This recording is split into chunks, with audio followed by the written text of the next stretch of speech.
আসসালামু আলাইকুম, সবাই কেমন আছেন? তো আজকে অন্যরকম একটা জিনিস নিয়ে আসলাম। তো দেখুন, এটা কেউ চিনতে পারেন কিনা। এটা প্রায় বিলুপ্তির পথে। ছোটবেলায় অনেক খেয়েছি, এখন আমি খুব বেশি দেখি না। তো আম্মু নানু বাড়ি থেকে আনছিল এই আলুটা।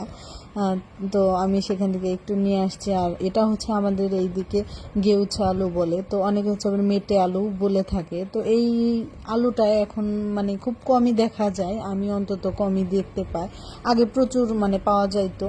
তো এটা দিয়ে আজকে আমি একটা সুন্দর রেসিপি করব, সাথে দেখতে থাকুন। আর রেসিপিটা ভালো লাগলে অবশ্যই ভিডিওটা লাইক দিয়ে আর শেয়ার করে পাশে থাকবেন।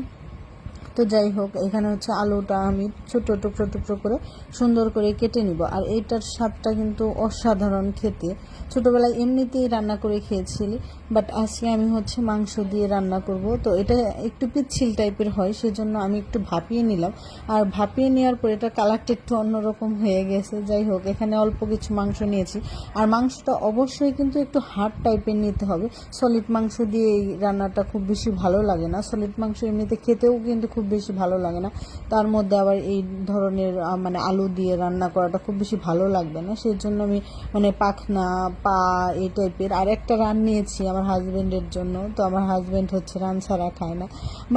যারা রান ছাড়া অন্য কিছু খায় না, তাদেরকে আমার প্রশ্ন করতে মন চায় যে আসলে মুরগির রান কয়টা থাকে। আপনাদের কাছে আমার প্রশ্ন থাকলো যে আমরা সবসময় দোকানে গিয়া বা যেখানেই বলি লেগ পিস দেন, লেগ পিস দেন। আসলে তারাও কি করবে, একটা মুরগি কি শুধু লেগ পিসই থাকে, তাছাড়া কি কিছু থাকে না? বাকি অংশগুলো কারা খাবে?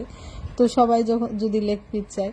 আর যাই হোক, তো এখানে হচ্ছে আমি মাংস আলু সব সুন্দর করে মশলা দিয়ে একটু কষিয়ে নিয়েছি। এখন হচ্ছে একটু পানি দিয়ে আবার ভালো করে সুন্দর করে কষিয়ে নিব।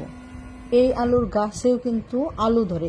এই আলুটার গাছটা অনেক বিশাল বড় হয়। ওইটার হচ্ছে গাছের মধ্যেও কিছু আলু হয়, ওইগুলো একটু তেতো টাইপের লাগে, পুড়িয়ে খাওয়া যায়। তো ছোটোবেলায় খেয়েছি।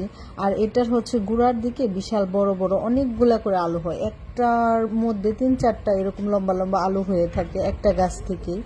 তো যাই হোক, এইদিকে হচ্ছে আমি মাংসগুলো সুন্দর করে কষিয়ে নিয়েছি। একটু টাইম নিয়ে কষাতে হবে। দেখুন, দেখতে পাচ্ছেন কালারটা খুব সুন্দর এসেছে। এখন কিন্তু আলুর যে কালো দেখা গিয়েছিল, সেটা কিন্তু এখন আর নেই।